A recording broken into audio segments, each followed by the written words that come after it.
connais-toi toi-même. Ça, c'est ce que disait Socrate il y a déjà 2000 ans. Et c'est toujours d'actualité, notamment si tu exerces le métier de closer. Parce que quand tu closes, tu es confronté à différentes typologies d'individus. Et pour savoir comment tu pourrais le plus impacter ces personnes, il faut développer une connaissance de toi-même, comprendre tes propres biais, tes croyances et ce qui va guider tes actions lors de tes appels et tes interactions commerciales.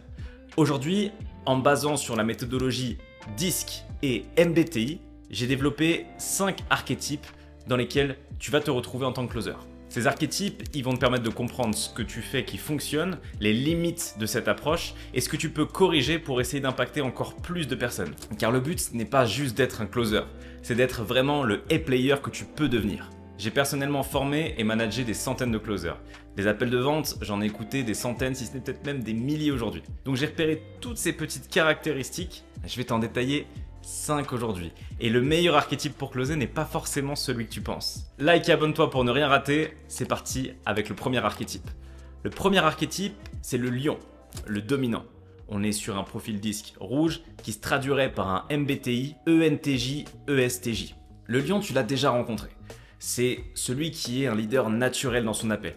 Il est structuré, déterminé, il va de l'avant et c'est lui qui diffuse le rythme tout au long de la conversation. Si je devais résumer un peu ses valeurs fondamentales, c'est contrôle, résultat, efficacité, rapidité. Les croyances qu'il a pendant son call, c'est ok, c'est moi le patron, c'est moi qui dirige l'appel, c'est moi qui cadre les choses. Les résultats vont primer sur absolument tout le reste. Ou encore le prospect, il a besoin d'être poussé dans sa décision, il a besoin d'être challengé.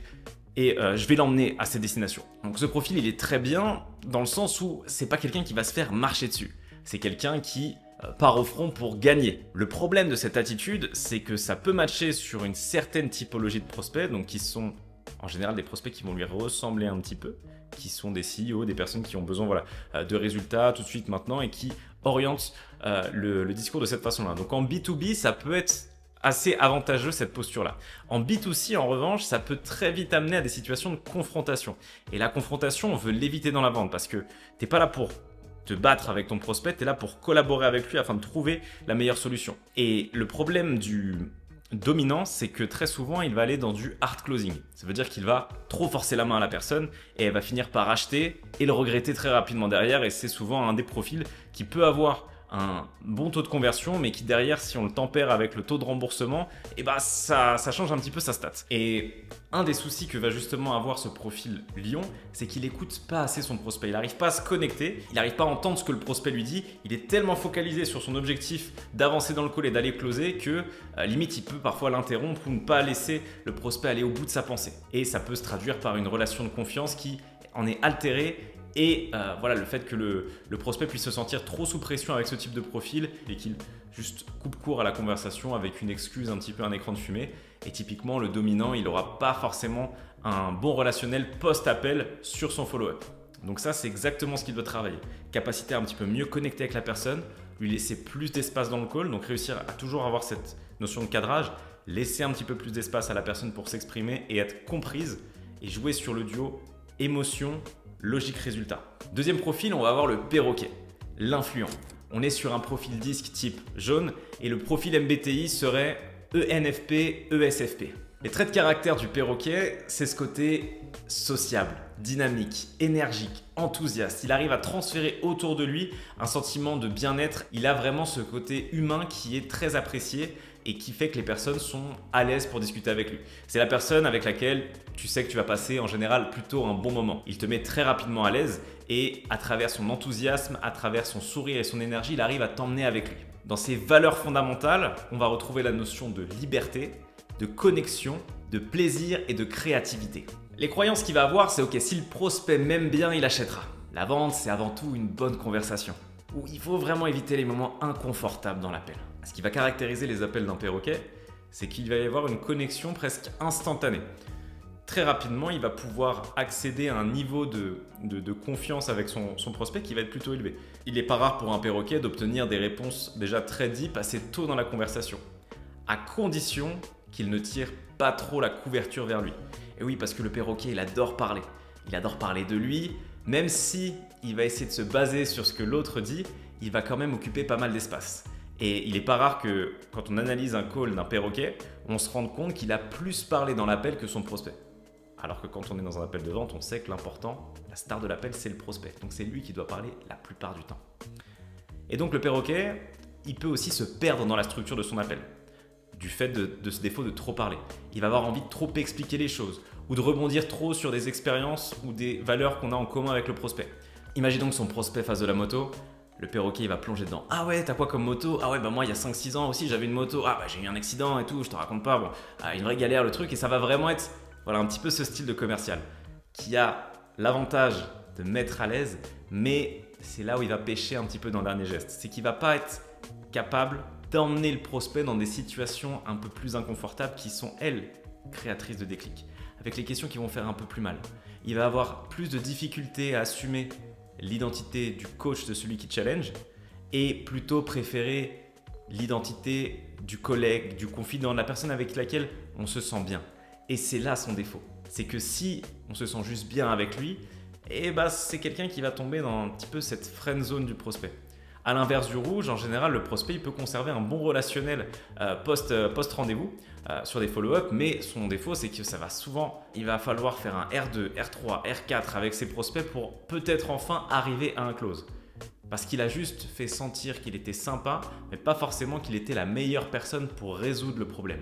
Donc la clé pour un perroquet pour progresser, c'est d'accepter de parler un petit peu moins, garder cette connexion émotionnelle et accepter de beaucoup plus réussir à challenger la personne et à structurer mieux son appel. Troisième profil, on va avoir le labrador. Dans la méthodologie DISC, c'est le profil vert et il correspond à un MBTI, ISFJ ou INFJ. Les traits de caractère du labrador, t'imagines un labrador, il est empathique, patient, loyal, réservé. L'important pour un labrador, c'est que les gens se sentent bien en harmonie. Ses valeurs d'ailleurs, c'est la sécurité, le calme, l'authenticité, l'engagement. Pour le labrador, les croyances qu'il va avoir, c'est ok, moi je dois jamais brusquer mon prospect. La relation de confiance prime avant tout.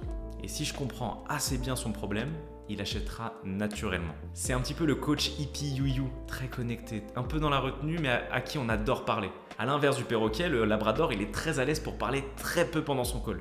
Et justement, quand on va analyser ses appels, on va se rendre compte qu'il peut y avoir, sur la phase de découverte, littéralement, seulement 10% de temps de parole pris par le closer labrador et 90% du temps passé avec le prospect. Donc ça, fondamentalement, c'est très bien. Ça veut dire qu'il arrive à laisser la part belle au prospect.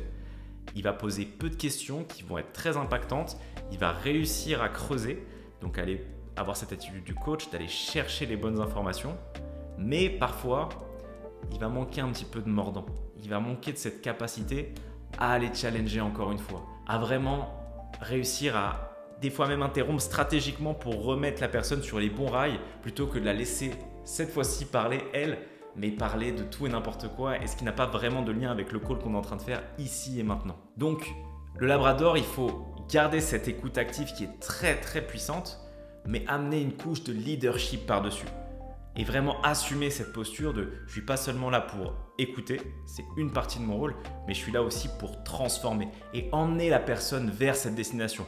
Et pas juste être une oreille attentive, mais être aussi force de proposition. Et c'est notamment ce qui fera la différence lors de ces traitements d'objections, parce que le labrador, il peut avoir un petit peu de difficulté dans cet espace-là. En 4, on va retrouver la fourmi, le consciencieux. C'est un profil bleu et un MBTI ISTJ ou INTJ. Les traits de caractère précis, analytiques, réfléchis, méthodiques. C'est à mi-chemin entre l'ingénieur et l'expert comptable. Les valeurs fondamentales de la fourmi, c'est la précision, l'efficacité, la logique avant tout, la connaissance et la rigueur. C'est impossible pour une fourmi de closer un produit qu'elle ne comprend pas parfaitement. Elle est très mal à l'aise avec la notion d'incertitude, contrairement à un perroquet par exemple qui lui pourrait faire un petit peu plus des approximations ou autres ou improviser. La fourmi, elle déteste ça, improviser. Il faut que ça soit clair, il faut que ça soit structuré, il faut que ça soit précis, il faut que ça rentre dans les cases. Les croyances que la fourmi va avoir pendant son call, c'est ok, si je présente des faits précis, le prospect sera convaincu. Les détails et les preuves objectives sont indispensables pour vendre. Moins d'émotions, plus de logique. La fourmi, elle base vraiment son close sur ce côté hyper structuré. C'est pour ça que quand on va manager par exemple des fourmis, elles vont être avares de Notion, procédures, SOP, cadrage, script, slide, données, data, témoignages clients, bref. La fourmi, elle a besoin de ressources. Parce qu'elle, elle veut évoluer dans un environnement dont elle connaît les moindres détails et où elle ne peut pas être prise au dépourvu. Typiquement, une fourmi, ça va être hyper agréable de travailler avec elle parce que si on lui dit exactement comment remplir son CRM, quel processus elle doit suivre, on peut être ultra serein sur le fait que les procédures seront respectées. Et ça, c'est quand même cool quand on manage. Maintenant, le problème que va avoir la fourmi, c'est qu'il y a une trop grosse déconnexion émotionnelle. Et la fourmi, elle va avoir du mal à rentrer dans l'émotionnel pur du prospect. On va rester qu'à un niveau de surface ultra tangible et logique. Donc ça marchera bien avec d'autres fourmis, mais la plupart des autres profils, notamment ceux qui sont du côté plus orienté personne comme les perroquets ou même les labradors, elle n'aura pas de capacité à rentrer en connexion fondamentalement avec cette typologie de prospects. Et au final, elle ne pourra closer ces prospects-là que s'ils avaient eux-mêmes pris la décision d'acheter avant même de prendre le rendez-vous. Elle n'aura pas cette capacité de transformation parce qu'elle va être vraiment dans cette notion de débiter de l'information et pas créer des déclics. Souvent, la fourmi, ce qui est le plus dur, c'est que ça va être un profil qui va accepter de beaucoup travailler, mais qui ne va pas toujours saisir les nuances émotionnelles qui font la différence. Donc la fourmi, elle doit faire un travail sur elle-même de connexion sur ses émotions et surtout d'intelligence émotionnelle. Et réussir à détecter les émotions de l'autre, savoir comment accéder à cet espace-là, qui est par exemple la zone de génie du jaune, du perroquet, et pouvoir s'intégrer dans cet espace. À terme, les fourmis qui se connectent à cet espace-là font vraiment preuve de stabilité dans une équipe et peuvent aider aussi à structurer le pôle, proposer des bonnes idées pour l'organisation en interne. Mais voilà, ça ne sera pas suffisant si ça ne close pas. Dernier profil, c'est le caméléon. C'est un profil qui est adaptatif et qui est capable de changer de couleur. En termes de MBTI, on sera sur un ENTP, ESTP. Les traits de caractère, c'est quelqu'un d'adaptable, flexible, très doué pour improviser, intuitif, curieux et assez rapide. Dans ses valeurs fondamentales, on va retrouver l'adaptabilité, l'innovation, le pragmatisme et l'autonomie. Les croyances qu'il va avoir en call vont être « je dois absolument m'adapter au prospect pour réussir. Être flexible est ma meilleure arme » ou encore « je dois être ce dont le prospect a besoin que je sois ». Le caméléon, en général, est le profil qui a l'intelligence émotionnelle la plus aiguisée. Ça veut dire qu'il est capable de sortir de sa propre perception pour envisager la vision du monde de la personne qu'il a en face de lui. Et ça lui donne beaucoup de force parce qu'il sait sur quel bouton appuyer littéralement pour créer des déclics. Il va être assez à l'aise dans des environnements de vente qui peuvent être très différents. Le lundi, il peut vous vendre de l'e-commerce, le mercredi, des agences marketing et le vendredi, des solutions IA B2B SaaS. C'est la grande force de ce profil-là. Mais le problème, c'est que derrière chaque grande force se cache en général une grande faiblesse. Un caméléon peut être perçu comme quelqu'un de non authentique en face et donner l'impression de jouer un rôle chez surtout des prospects qui vont être assez intuitifs et qui vont, à ce moment-là, ne plus du tout lui faire confiance. Et ça peut lui cramer des ventes. Donc le caméléon, en fait, bien que ça soit une force de comprendre la personne en face, s'il n'a pas une vraie colonne vertébrale, des valeurs fondamentales sur lesquelles il ne transige pas, peu importe la personne qui est en face de lui, il va se faire détecter, démasquer et à partir de ce moment-là, finito, plus de confiance. Donc un bon caméléon qui peut être littéralement le meilleur profil de closer.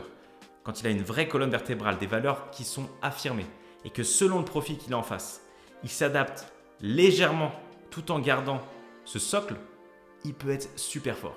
Ce qu'il ne faut pas qu'il fasse, c'est à chaque fois mettre un nouveau masque selon la personne qu'il a en face de lui et changer complètement de personnalité. Le closing, c'est pas être un acteur.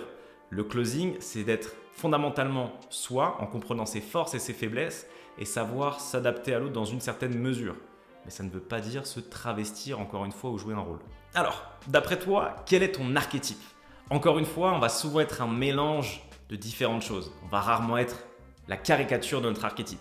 Mais ça peut te permettre de voir comment tu réfléchis dans ton appel, quelles sont les croyances que tu adoptes et quels vont être les points faibles et les points forts de cet archétype-là. Dis-nous dans les commentaires si tu es plutôt labrador, lion, fourmi, perroquet ou encore caméléon.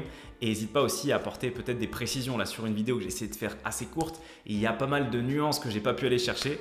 Je serais ravi que tu nous les partages dans les commentaires. Si cette vidéo t'a plu et que tu veux devenir un monstre en closing, un petit like pour soutenir la chaîne et abonne-toi. Ça sera un plaisir de pouvoir vous partager d'autres conseils sur le closing. C'était William de Monétrise. Ciao.